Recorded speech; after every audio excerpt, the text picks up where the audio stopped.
Science subject.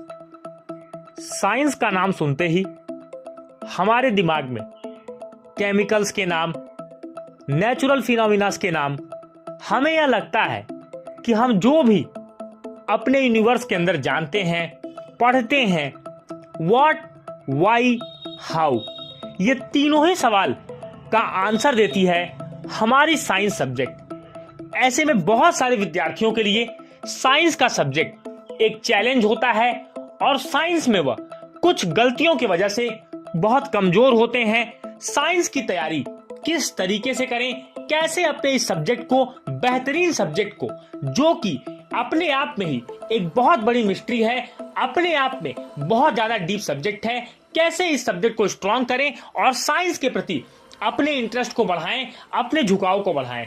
आज के इस वीडियो में हम यही बातें जानने वाले हैं। तो स्वागत है मित्रों आपका आपके अपने परिवार एपीएन क्लासेस में, और मैं आपका मित्र, आपका उज्जवल उपाध्याय स्वागत करता हूं आपका एक बहुत ही इंपॉर्टेंट वीडियो में, जहां पर हम बात करेंगे अपने साइंस की पढ़ाई को किस तरीके से बेहतरीन बनाएं, साइंस में खुद को स्ट्रॉन्ग कैसे बनाएं।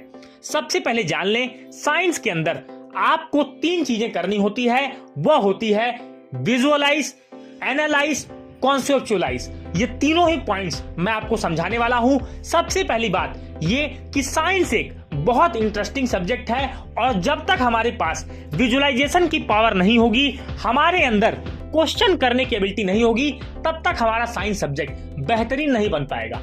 जैसे ही आपसे कोई भी ऑब्जेक्ट के बारे में बोला जाए, कोई भी फिनोमिना के बारे में बोला जाए, अगर आपसे बोला गया थंडरस्टॉर्म, तो आपके दिमाग में तुरंत आना चाहिए कि हम सभी जब बिजली कड़कती है तो हम बहुत ज्यादा डर जाते हैं। इसके साथ ही साथ बहुत ज्यादा amount of light, amount of charge release होता है, यह हमारे दिमाग में चलना चाहिए। अगर हमारे दिमाग में कंबशन का नाम आता है, बर्निंग का नाम आता है, तो सबसे सिंपल चीज आपके दिमाग में आनी चाहिए कि जब हम मैचस्टिक से किसी भी चीज को बर्न करते हैं, वही चीज हमारी कंबशन है, क्योंकि वो सारी चीजें ऑक्सीजन के प्रेजेंस में हो रही है। कहने का मतलब यह है कि आप ज्यादा से ज्यादा विजुलाइज करिए। ग्रेविटेशनल फोर्स की बात आती है तो आप सभी को बार बार बताया जाता है कि पेड़ से एप्पल गिरा, साइंटिस्ट ने उसको देखा और वहीं से ग्रेविटेशनल फोर्स आई। तो इस तरह से आपके दिमाग में चीजें चलनी चाहिए। मिरर की बात आती है तो आपके पास प्लेन मिरर आप देखते हो अपने घर में, ये सारी चीजें आपके दिमाग में चलती हैं। तो इन्हीं सब्जेक्ट्स को, इन्हीं टॉपिक्स को जब हम पढ़ते हैं तो हमें इसी तरीके से पढ़ना चाहिए।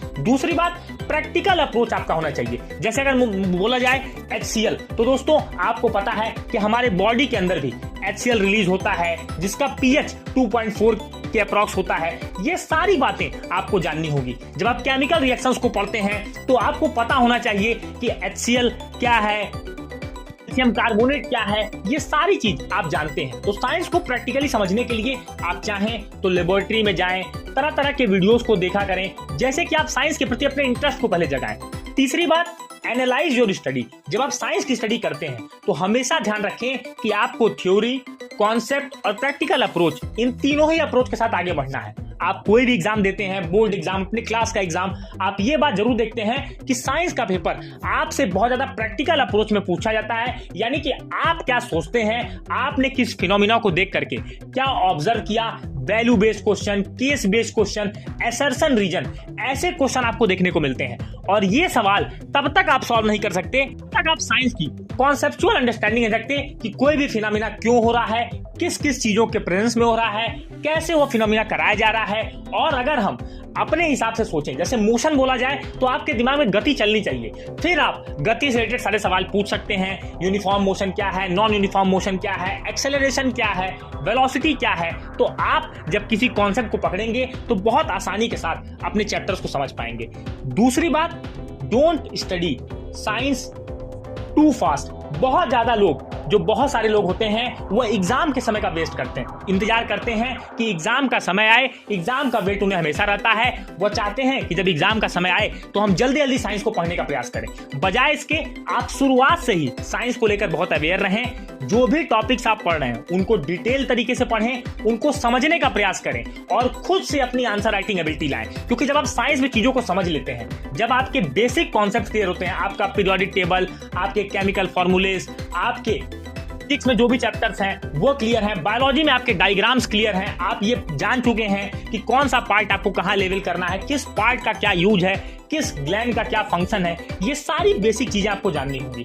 जब अपने बेसिक को आप सही करेंगे तो आप क्लास में साइंस में आप कमजोर नहीं रहेंगे। तीसरी बात, आपको एक डिफरेंट अप्रोच लगाना है और वो मैं आपको बताने जा रहा हूं। जब भी आप साइंस की पढ़ाई करें तो हमेशा ध्यान रखें कि आप फ्लो चार्ट, डायग्राम, ये दो चीज आप करने का प्रयास करें। जब आप साइंस के चैप्टर को पढ़ते हैं, मान लीजिए कि आपने लाइट पढ़ा और लाइट के अंदर आपने दो फिनोमिना पढ़े, तो पहला टॉपिक आपका लाइट और फिर आपको एरो बनाते हुए फ्लो चार्ट के माध्यम से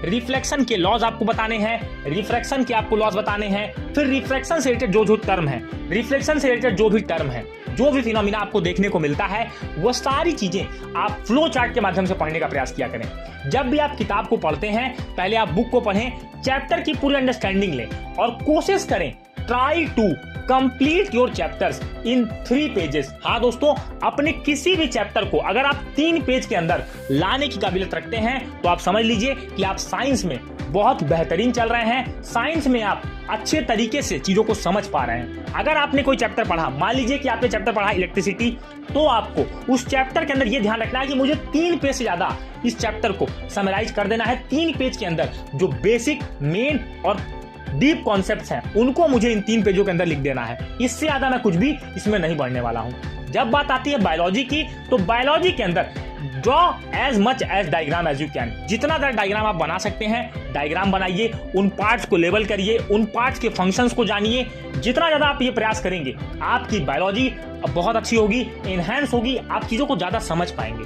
अगली बात जो आपको ध्यान रखनी है वो ये है कि आपको मोर वर्क ऑन फंडामेंटल्स, अपने फंडामेंटल पर आप बहुत ज्यादा वर्क करिए। जैसे आप केमिस्ट्री पढ़ रहे हैं तो केमिस्ट्री में आपको metal, non metal, elements, compound, symbols, atomic number, atomic mass, इन सब चीज की जानकारी होनी चाहिए। आप फिजिक्स पढ़ रहे हैं तो फिजिक्स में आपको कैलकुलेशन करने आना चाहिए, एडिशन, सब्ट्रैक्शन, डिवीजन, इसके साथ ही साथ बेसिक कॉन्सेप्ट्स, मिरर क्या है, रिफ्लेक्शन क्या है, और इसके साथ ही साथ चार्ज क्या है, पॉजिटिव, निगेटिव टर्मिनल, ये छोटी छोटी चीजें, इलेक्ट्रॉनिक जितने भी सिंबल्स हैं, आपके ऑप्टिक्स में जितने सिंबल्स हैं, ये सारी चीजें आपको तैयार होनी चाहिए। इसके लिए आप चाहें तो अपने चार्ट पेपर्स में से चार्ट पेपर लेकर के बेसिक जो सिंबल्स हैं, केमिकल कंपाउंड्स हैं, सिंबल्स हैं, उनको लगातार आप रिवाइज करिए। इससे आपकी जो चीजें होंगी वो बहुत ज्यादा एनहांस होंगी और आप अच्छे तरीके से अपने साइंस की तैयारी कर पाएंगे। इसके साथ ही साथ मैं आपको एक छोटी सी टिप चलते चलते देना चाहूंगा, वो ये है कि जब भी आप क्लास में, कोचिंग में, ट्यूशन में, कहीं भी साइंस पढ़ते हैं, जो भी चैप्टर आपको पढ़ाया जाने वाला है उसके पहले यह प्रयास करें कि आप उस चैप्टर को पढ़कर जाएं, उस टॉपिक को पढ़कर जाएं। क्योंकि जब हम किसी टॉपिक को पढ़ते हैं तो साइंस जनरेट्स क्यूरियोसिटी, विज्ञान जो होती है वो हमारी जिज्ञासा को जन्म देता है। जब आप चैप्टर को पहले ही पढ़े रहेंगे तो अपने टीचर से आप तरह तरह के सवाल पूछेंगे और जब आप क्वेश्चन पूछेंगे उतना ज्यादा ही अपने आप को आप क्लियर कर पाएंगे और एग्जाम ओरिएंटेड आप तैयारी कर पाएंगे और अच्छे से अच्छा स्कोर ले पाएंगे। इसके साथ ही साथ साइंस में आप कम से कम एग्जाम से पहले आप कोशिश करें कि अपनी बुक को कंप्लीट करें, अपनी बेसिक बुक को, और 5 सालों के 3 सालों के पेपर जरूर सॉल्व करके जाएं। निश्चित रूप से आप अपने एग्जाम में बहुत अच्छी सफलता हासिल करेंगे। मैं उम्मीद करूंगा कि साइंस का सब्जेक्ट अब आपके लिए बहुत इंटरेस्टिंग होगा क्योंकि आपने पढ़ने के सही तरीके को जान चुके हैं। मैं चाहूंगा कि इस वीडियो को आप अपने दोस्त, भाई बहनों में कम से कम 5 लोगों से जरूर शेयर करें, इससे कि ज्यादा से ज्यादा वो भी लाभ इस वीडियो का उठा पाएं। मिलेंगे अपने अगले वीडियो में। चैनल पर पहली बार आ रहे हैं तो चैनल को सब्सक्राइब करें, नोटिफिकेशन बेल को टैप करें। मिलेंगे अपने अगले वीडियो में, तब तक के लिए जय हिंद, वंदे मातरम।